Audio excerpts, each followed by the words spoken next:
अस्सलामुअलैकुम, कैसे हैं आप सब। तो बस अभी हो रहा है सुबह का टाइम, 10 बज गए हैं। नाश्ता हो गया है, कुछ बनाया नहीं था, फ्रूट्स खाए और जो रात में भिगोई थी बादाम अंजीर ये खाई है। तो बस इसी का नाश्ता हुआ है और बस अभी खाना बनाने जा रही हूँ।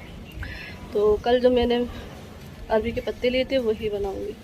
और आज मैंने लगाई है मेहंदी अपने बालों में काफ़ी साल बाद। तो पहले बहुत शौक था लगाने का, तो बालों में से जो है ना कलर होता है तो अच्छा लगता है। तो बेसन वाला कलर मैं करती नहीं हूँ, मेहंदी का कलर मुझे अच्छा लगता है और नेचुरल रहता है। तो बस इसीलिए आज मैंने लगा ली। कल मार्केट गई थी ना, तो वहीं से लेकर आई थी मेहंदी। तो रात में मैंने भिगो दी थी और सुबह एक अंडा डाल के इसको लगा लिए। तो मैं सोचा जब तक मैं काम करूँगी जब तक लगी रहेगी, तो 2-3 घंटे लगा लूँगी बस। उसके बाद जब तक नहाने का टाइम हो जाएगा तो साथ में मेहंदी भी धुल जाएगी वरना फिर क्या होता, फिर उस टाइम पे लगा देती फिर शाम को नहीं मिलता। इसलिए अभी से लगा दिया तो लगी रहेगी और मेरा काम भी हो जाएगा पूरा। और ये देखो मेरे हाथों में भी मेहंदी लग गई है हल्की हल्की, क्योंकि मुझे ग्लव्स वगैरह पहन कर लगाना पसंद नहीं है। मैं ऐसे ही हाथों से लगाती हूँ, इससे अच्छे से लगती है, तो इसलिए मेरे हाथों में भी मेहंदी लग जाती है। तो चलो अब किचन में चलते हैं और खाना बना लेते हैं। तो बस यहाँ पे जो है ना एक पार्सल आ गया था जो कि हमने आलिया के लिए मंगाया था। तो बस मैंने कहा चलो पहले इसको ओपन कर लेते हैं। तो इसकी बहुत ज़्यादा ज़रूरत पड़ रही थी आलिया को पढ़ाई के लिए, क्योंकि आलिया की पहली वाली टेबल जो थी ना वो टूट गई थी। तो काफ़ी टाइम से परेशान हो रहे थे। तो बच्चों को जो है ना टेबल पे लिखना आसान रहता है, तो इसलिए हमने जो है ना इसके लिए टेबल मंगाई है और बहुत ही प्यारी टेबल आई है। और इस पहली वाली से इसमें थोड़ी सी चीज़ें हैं, जैसे कि ये मग रखने के लिए साइड में दिया है, या फिर बच्चे ड्राइंग वगैरह करते तो उनके जैसे कि कप वगैरह में कलर वगैरह रख देते हैं, तो उस तरीके से मतलब यूज कर सकते हैं। और ये इसके जो है ना ये भी अच्छे हैं, इनमें ये थर्माकोल भी लगा हुआ है। पहली वाली में ऐसा नहीं था, तो इसमें बच्चों के लिए अच्छे से सपोर्ट दी गई है। और इसमें टैबलेट वगैरह लगाने के लिए भी जगह दी है, मोबाइल जैसे कि ऑनलाइन क्लास चलती हैं उस हिसाब से। तो बहुत ज़्यादा अच्छा है ये। और आलिया को भी पसंद आई, क्योंकि इसका जो प्रिंट है बच्चों के हिसाब का ही है, लड़कियों को जो प्रिंट पसंद आता है उसी हिसाब से है। तो बस यहाँ पे मैं वही देख रही हूँ। और यहाँ पे ये इस तरीके से दिया है ना, तो बच्चों को बैठने में भी इजी रहता है। तो बहुत ज़्यादा अच्छा है और कंफर्टेबल है। तो बस इसीलिए ये टेबल मंगाई थी। तो बस आज से आलिया अच्छे से पढ़ लेंगी। और बस अब मैं किचन में आ गई हूँ। तो यहाँ पे दूध आ गया है, तो बस इसको गर्म करने रख देती हूँ सबसे पहले, क्योंकि गर्मी का टाइम है और दूध जो है ना थोड़ी दूर से आता है, मतलब गाँव वगैरह से आता है ना, तो दूध इतना गर्म आता है ऐसा लगता है जैसे कि गर्म करके लाए हैं। तो इसलिए फ़ौरन जैसे ही आता है ना वैसे ही उसको गर्म करना रखना रहता है। तो बस यहाँ पे जो है ना मैं अब तैयारी कर रही हूँ सब्जी की। तो ये है पत्ते, तो बस इनको मैंने धो कर रख लिया था और इनकी जो डंठल है इनको मैं काट के अलग कर दे रही हूँ। तो जो रेसिपी है, पहले आप लोगों ने बोला था कि पत्तों की रेसिपी शेयर करना, लेकिन नहीं कर पाई थी। लेकिन इस बार मैंने सोचा चलो कर देते हैं, क्योंकि उस बार जो है ना जल्दबाजी में बना लिए थे और मैंने नहीं कर पाई थी।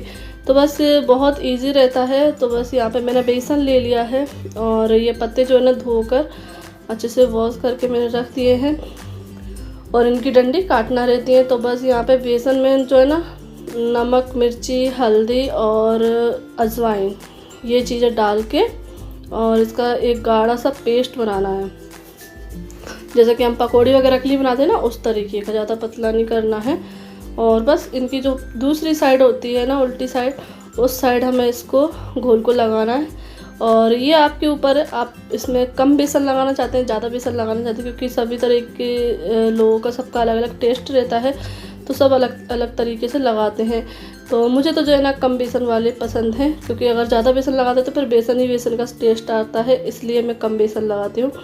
तो बस यहाँ पे इस तरीके से बेसन लगा के इनको रोल करते जाना है। तो सारे ही जो पत्ते हैं इस तरीके से तैयार कर लेंगे। और एक पतीले में मैंने पानी गर्म करने रख दिया था, उसके ऊपर ये छलनी रख दी थी और इनको स्टीम कर लेना है। तो इनको एक बार स्टीम कर लिया है मैंने, एक साइड से हो गए, दूसरी साइड से पलट के बस स्टीम करना है। और स्टीम कर मतलब ये पता लगाने के स्टीम हो गए कि नहीं, तो इससे ये पता चल जाता है कि जो बेसन है ना बिल्कुल मतलब सही हो जाता है, सेट हो जाता है। और यहाँ पे ये बना रही हूँ मैं रायता साथ में। तो ये हो गई थी स्टीम, तो फिर मैंने इनको कट कर लिया और कट करने के बाद इनको फ्राई करना है। तो आप जैसे भी मतलब बड़े टुकड़े या छोटे टुकड़े करना चाहते हैं वैसे कर सकते हैं, और हल्का सा ही फ्राई करना, ज़्यादा नहीं करना है, फिर तो वो पकौड़ी की तरह सख्त हो जाएंगे। अगर हाँ ऐसे ही खाना चाहते हैं, ऐसे भी बहुत ज़्यादा अच्छे लगते हैं। तो इनको थोड़ा सा खीरा सा कुरकुरा सा सेक लें और ऐसे ही केचप के साथ खाएं, चटनी के साथ खाएं, बहुत ज़्यादा टेस्टी लगते हैं। लेकिन मुझे सब्ज़ी बनानी है तो मैंने हल्के हल्के से ही फ्राई किए और जो ऑयल हो जाए उसी में मैं इनको बघार दे रही हूँ। तो यहाँ पे मैंने अजवाइन डाल दी है और जो अरबी है, अरबी के पत्ते हुए, ये अजवाइन में ही जो है ना बघार जाते हैं, क्योंकि अरबी जो रहती है थोड़ी बादीली रहती है, थोड़ी के ज़्यादा ही रहती है, और पत्ते भी, तो अजवाइन जो है ना सही रहती है। तो बस यहाँ पे जो है ना अदरक लहसुन का पेस्ट जो है ना रखा हुआ था तो मैं वो डाल दूँगी, और मैंने सिर्फ प्याज का पेस्ट बनाया है। तो बस उसमें मैंने मसाले डाल लिए थे, नमक, मिर्ची, हल्दी, धनिया जो हमारे रहते हैं रेगुलर, बस उनको अच्छे से भून लिया था। फिर उसमें पत्ते डाल दिए, पानी डाल दिया। तो पानी थोड़ा सा मैंने ज़्यादा डाला क्योंकि ये पत्ते जो है ना बेसन है तो बेसन पी जाता है। तो ग्रेवी हमें मुझे मसाला रखना है, बिल्कुल सूखे बनते हैं तो वो खाने में जो है ना सूखे सूखे से लगते हैं, इसलिए मैं थोड़ा मसाला रखती हूँ। तो बस अभी ये थोड़ा सा पक रहा है, बस 5 मिनट के लिए पकाऊंगी क्योंकि गलाना तो है ही नहीं इसमें। और यहाँ पे ये मैंने फ्रूट आए थे वो धोकर रख दिए हैं, ये। और ये जो आम है ना ये है तोतापरी आम, तो मैं दिखा रही हूँ। तो हमारे यहाँ है ना कई तरह के आम आ चुके हैं और ये बाटी हैं, तो बस ये मैंने धोकर रख दी हैं। और जो पहले के आम है ना वो देखो मैं बताती हूँ कौन कौन से आम हमारे यहाँ आ चुके हैं। तो एक दशहरी आम है और एक पता नहीं कौन सा आम है, पर वो टेस्टी बहुत होता है, मीठा बहुत लगता है। तो ये दशहरी आम है, लेकिन ये यहाँ तक ना पीला आता है, लेकिन अभी जो है ना हरा आ रहा है। और जो पीला आता है ना वो बहुत ज़्यादा टेस्टी होता है। और ये पता नहीं मुझे कौन सा आम है, लेकिन ये टेस्टी बहुत होता है, बहुत मीठा निकलता है, बिल्कुल सेहत मीठा रहता है। तो हमारे यहाँ ना 4 तरह के आम आ चुके हैं, बादामी आम, लंगड़ा आम, और ये दशहरी आम, और ये पता नहीं कौन सा है, मतलब 5 तरह के। तो बस अभी मैं इनको रख देती हूँ। मैं आप लोगों को बता रही थी कि हमारे यहाँ कौन कौन से आम आ गए हैं, और बस इनमें से ये कुछ आम मैं निकाल ले रही हूँ खाने के साथ काट के रखने के लिए, क्योंकि खाने के साथ खाने की थाली में अच्छे लगते हैं आम। तो बस इसको बंद कर देती हूँ और आम निकाल लिए हैं ये।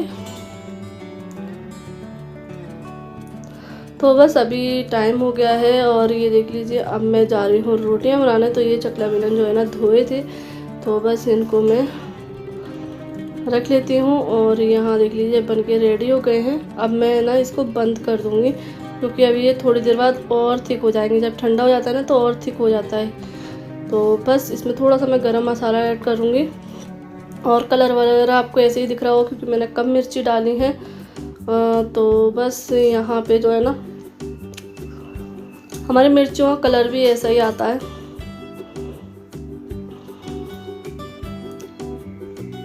तो बस ये आटा मैंने गूंद के रख लिया था, रोटी बना लेती हूँ। तो बस खाना बन गया, पापा जी के लिए निकाल लिया है खाना। तो बस यहाँ पे मैं देकर आती हूँ। तो बस अभी दोपहर का टाइम हो गया, 12:30 बज गए हैं। और वैसे अब मैं नहाती, बच्चों को खाना खिला दिया, पापा जी को खाना दे दिया है, और बस अभी मैं नहाने ही जा रही थी। लेकिन फिर मैंने सोचा बिना नहाए ये काम करूँ तो सही रहेगा। तो मैं, ये धनिया है, साबुत धनिया, तो ये खेत से आया है, तो मैंने सोचा इसको छान देती, क्योंकि छानने में जो है ना धूल मिट्टी उड़ती है, बीनने में नहीं उड़ेगी।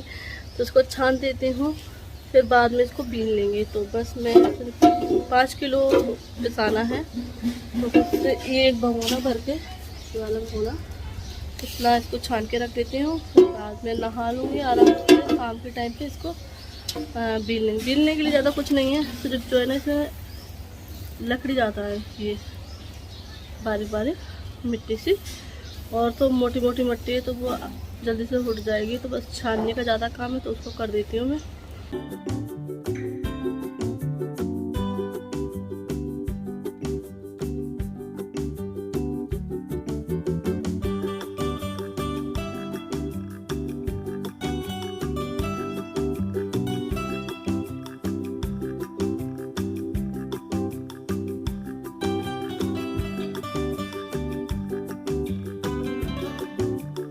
तो बस अभी मैंने सफाई कर दी, क्योंकि पूरी गौक में जो है ना कचड़ा कचड़ा हो गया था, और अंदर तक भी आ गया था यहाँ तक, क्योंकि हवा चल रही थी ना इसलिए। और ये देखो बच्चों ने सोफ़ा कवर बिछा के ना यहाँ पे भी खेल रहे थे, और मैंने वहाँ रख दिया भगोना उठाकर।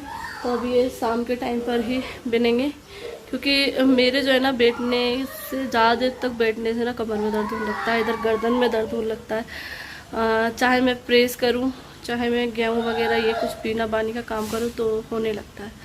अब होने, और ऊपर से आज तो सिर पे मेहंदी रखी तो इसके वजह से और सिर में और गर्दन में दर्द होने लगा। तो बस अब तो मैं आराम करने के बाद ही जो है ना बीनूंगी। अब ज़्यादा टाइम नहीं लगेगा, छानने में टाइम लग गया। अब तो बस फटाफट से देखना है, और जो कंकड़ रहेंगे थोड़े बहुत, क्योंकि थोड़े बहुत तो मैंने निकाली दी, ज़्यादा कंकड़ वगैरह नहीं है, बस वही धूल मिट्टी थी जो कि निकल गई है। अब तो साफ़ है, ज़्यादा टाइम नहीं लगेगा, हो जाएंगे। और बच्चे नहा रहे हैं तो कभी कभी ऐसा होता है कि बोलती है आलिया कि मम्मा मैं खुद ही नहाऊंगी, खुद से ही नहाना है। तो बस, तो फिर कभी कभी मैं नहा देती हूँ, कभी वो खुद से ही नहा लेती है। तो बस अभी दोनों बहनें नहा रही हैं, और यहाँ पे मैं कपड़े लाकर रख लिए हैं। तो बस अभी इनको तैयार कर दूँ, फिर मैं नहाऊंगी। खाना मैंने खिला दिया था इनको जब भी पहले ही, क्योंकि मुझे पता था लेट हो जाऊंगी। तो ज़रूरी नहीं है, मेरा ये रूल नहीं है कि नहाएंगे बच्चे तभी खाना खाएंगे, तो ऐसा कुछ नहीं है, क्योंकि रूल में हमें भी नहीं रखा गया है। तो मैं भी अपने बच्चों को रूल में ज़्यादा नहीं रखती हूँ, क्योंकि देखो मेरे घर पे भी ऐसे ही था, जब भूख लगे जब खा लो, जब मन चाह जो काम करना है कर लो। ऐसे ही मेरे ससुराल में भी रहा। मम्मी का भी यही कहना था, मतलब मेरी सास का, कि जब भूख लगे जब खा लो। कोई ये नहीं है कि ये खाएगा तभी हम खाएंगे, कि पूरा घर बैठ के खाएगा तभी हम खाएंगे। तो जब तुम्हें भूख लगा करो तभी खा लिया करो, ऐसे कोई टेंशन नहीं है। तो घर ससुराल और मायके में दोनों जगह एक जैसी ही रही हूँ, क्योंकि माँ बाप भी माशाल्लाह इतने प्यारे मिले, और बच्चों को मतलब इतने चाहने वाले मिले कि कहीं भी फ़र्क ही नहीं लगा कि ससुराल और मायका क्या होता है। तो मुझे अभी तक मतलब ये फ़र्क नहीं लगा है। तो खुश नसीब होती हैं वो बेटियां जिनको मायका जैसा ससुराल मिलता है। तो अल्लाह का बहुत बहुत शुक्रिया कि मुझे मतलब ऐसा घर दिया जहाँ मुझे अपने मायके जैसा प्यार मिला है। और आप लोगों से मिलूँगी नहाने के बाद, वरना पूरे ब्लॉग में मुझे आज मेहंदी लगाई देख रहे हैं पूरे ब्लॉग में शुरू से लेके अभी तक पूरे ब्लॉग में मेहंदी दिखाई देगी। तो इसलिए मैं नहा लूँगी, उसके बाद आप लोगों से मिलती हूँ। तो बस यहाँ बच्चों को मैंने तैयार कर दिया, और आलिया की हेयर स्टाइल देखिए। तो आलिया ने जो है ना वीडियो में देखा था तो बोला था मम्मी मेरी ऐसी हेयर स्टाइल करना। तो बस मैंने कहा चलो जी करते हैं, और मुझे भी अच्छा लगता है नई नई तरह की हेयर स्टाइल करना, लेकिन मैं करती नहीं हूँ। लेकिन आलिया का जब मन होता है तो वो करवाती है, तो फिर मैं करती हूँ। और यहाँ इनाया को भी पसंद आ रही है, क्योंकि इसमें कलरफुल रबर जो है ना दिखाई दे रही है ना, इसलिए। तो चलिए ये था मेरा आज का दिन। अब मैं नहाऊंगी, फिर उसके बाद मैं आप लोगों से मिलूंगी। लेकिन इस वीडियो को मैं एंड यहीं करती हूँ, काफ़ी बड़ी हो जाएगी। तो फिर मिलती हूँ नेक्स्ट वीडियो में। आप लोगों को आज की वीडियो कैसी लगी, पसंद आई हो तो लाइक कर देना, और मेरे चैनल को सब्सक्राइब कर लेना। चलिए फिर मिलते हैं, अल्लाह हाफिज़, बाय बाय।